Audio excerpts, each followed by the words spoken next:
100 question में सिर्फ 60 question करने होते हैं बस। 40 वो क्वेश्चन है जो आपको करना ही नहीं है। वो 60 क्वेश्चन जो आदमी निकाल लेगा कि कौन सा नहीं करना है। पहला क्वेश्चन आपको आता है, दूसरा आता है, तीसरे में आप फंस गए, रुक गए आप वहां पे। तो अगर 10 बार आप उलझ गए, आपका पेपर गया।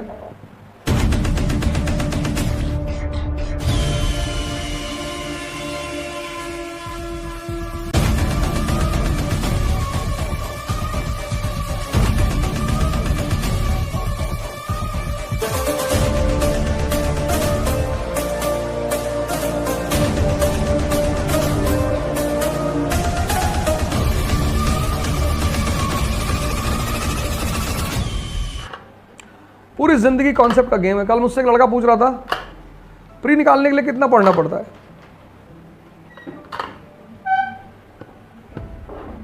100 क्वेश्चन में सिर्फ 60 क्वेश्चन करने होते हैं बस। 120। 40 वो क्वेश्चन है जो आपको करना ही नहीं है। वो 60 क्वेश्चन जो आदमी निकाल लेगा कि कौन सा नहीं करना है, वो मेंस लिखेगा। और यूपीएससी क्वेश्चंस को ऐसे सेट करती है कि हर दूसरे क्वेश्चन के बाद, तीसरे क्वेश्चन के बाद या तो बहुत टफ क्वेश्चन डाल देगी या बहुत इजी डाल देगी। पहला क्वेश्चन आपको आता है, दूसरा आता है, तीसरे में आप फंस गए, रुक गए आप वहां पे, दिमाग उलझा। फिर 10वें क्वेश्चन पे आप फंस गए, फिर आप 12वें क्वेश्चन पे फंस गए। तो अगर 10 बार आप उलझ गए, आपका पेपर गया। क्योंकि मन की एक आदत है, उसको जो आता है उस पर वो खुश नहीं होगा, जो नहीं आता है उस पर वो दुखी हो जाएगा। और यूपीएससी ऐसा बनाएगी क्वेश्चन कि तुम्हें लगेगा कि 2 ऑप्शनल एकदम सही हैं, तीसरे चौथे में तुम्हें डाउट हो जाएगा। वो डाउट करवाती इसीलिए है कि तुम उसी डाउट में उलझे रहो, और जो ज्यादा उलझा रह गया वो गेम से बाहर हो गया। एक बार तुम्हारा दिमाग उलझा, तुम गेम से बाहर। इसलिए तो प्रैक्टिस का बड़ा इंपॉर्टेंस है।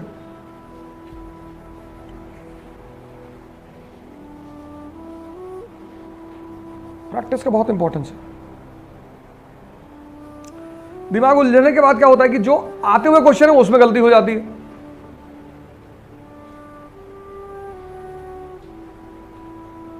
तुम हॉस्पिटल में देखो, जब लोग बहुत परेशान रहते हैं तो कुछ उल्टा सीधा वही कर डालते हैं। तो यूपीएससी का मानना है, सिविल सर्विस का, कि आदमी का दिमाग को उलझा दो किसी भी तरह से। और 90% उलझते हैं, मतलब ऐसा ही नहीं कि ना उलझे। बहुत ऐसा लिंकन का दिमाग है, अंबेडकर का दिमाग है, तो मैं मानता हूं कि बड़ा सुप्रीम दिमाग रहा होगा, मतलब एक अजीब सा दिमाग रहा होगा।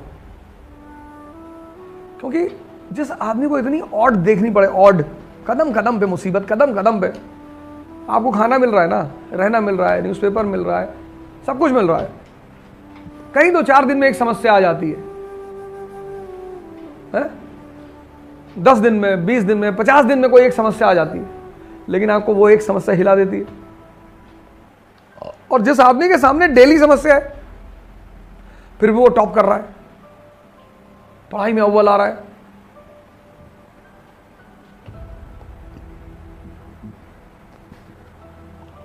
मैं कैंसर के पेशेंट से मिला,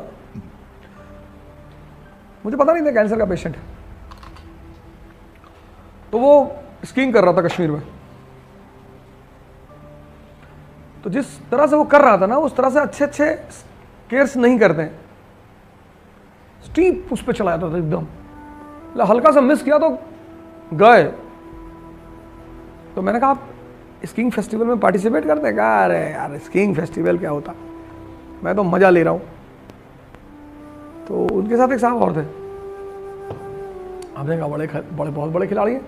बोला इनको 6 साल से कैंसर है, और 6 साल से डॉक्टर एक ही बात कह रहा है कि बस 1 महीना और जिंदा रहोगे।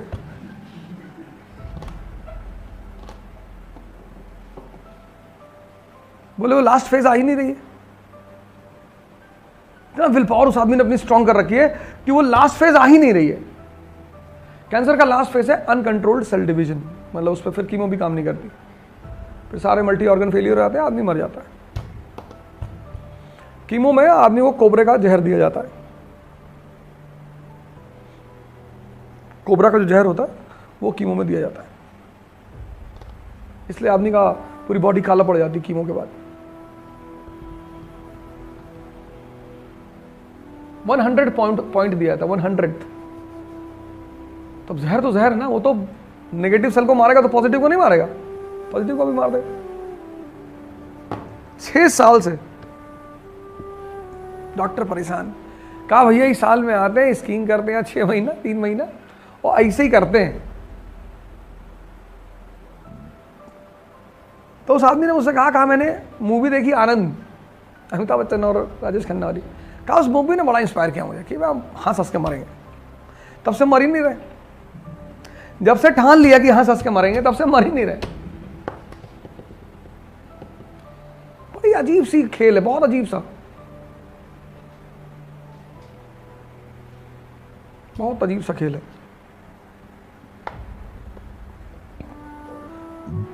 इसके घर से पैसा नहीं आता था, सैफिन, ये पहले अटेम्प्ट में IPS हो गया।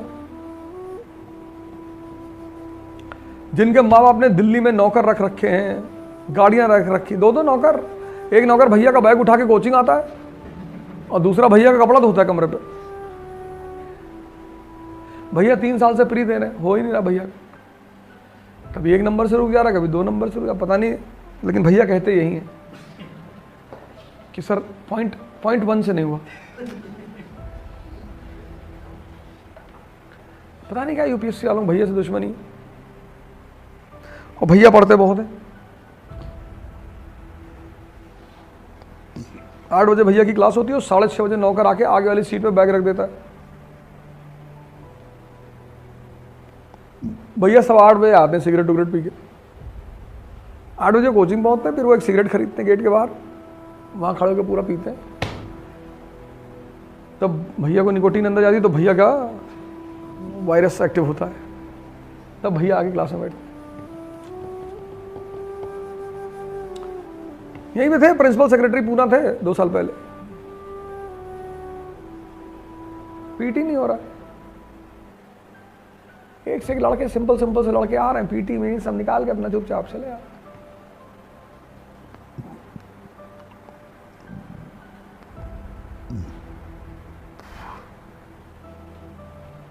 सब वही है, सारा खेल मन का है।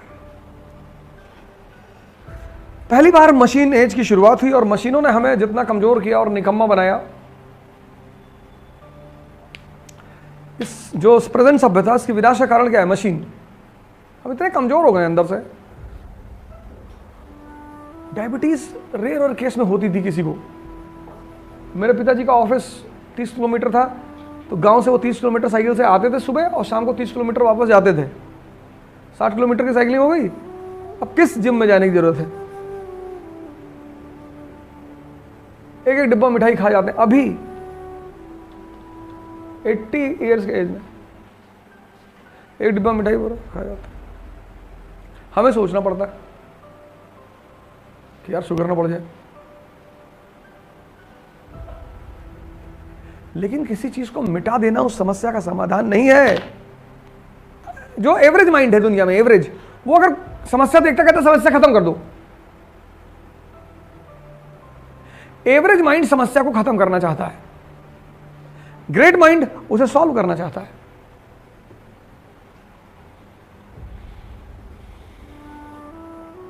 इसलिए बहुत, जब समाज में जब जाहिल बढ़ जाते हैं तो नेता भी जाहिल हो जाता है, क्योंकि जाहिल पॉपुलेशन को जाहिल नेता ही अच्छा लगेगा। मुसलमानों को देश से बाहर निकाल दो, तब कल हिंदुओं को भी निकालना पड़ेगा। अब इस देश में सिख रहेंगे, जैन रहेंगे, मारवाड़ी रहेंगे जो कमा के दे रहे हैं। अगर मुसलमान नहीं कमा रहा तो हिंदू भी कहां कमा रहे हैं? एक दिन भर बीड़ी लिए बैठा, दूसरा तंबाकू बना रहा है। काम दोनों के पास नहीं है, पागल दोनों है। एक डॉक्टर अंबेडकर ने दलितों की तकदीर बदल दी। एक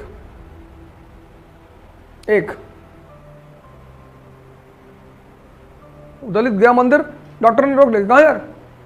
बोले हाँ, हनुमान जी की पूजा करा। हाँ जी, पीछे भाग जाओ, फिजिक्स की किताब पढ़ो। हटो यहां से। अब नेता कह रहा है चलो फिजिक्स पढ़ो, केमिस्ट्री पढ़ो, भागो। वो दलित आज एट पार आ गया, डीएम है, कलेक्टर है, मिनिस्टर है। मुसलमानों को ऐसा कोई नेता मिला ही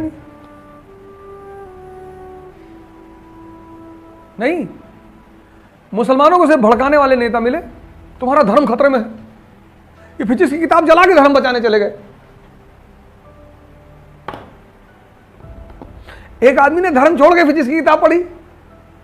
वो आज समाज में सम्मानजनक स्थान है। किसी दलित को गाली देके देखो,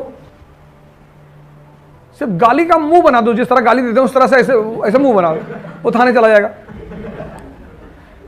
कि जाति सूचक गाली दे रहे थे।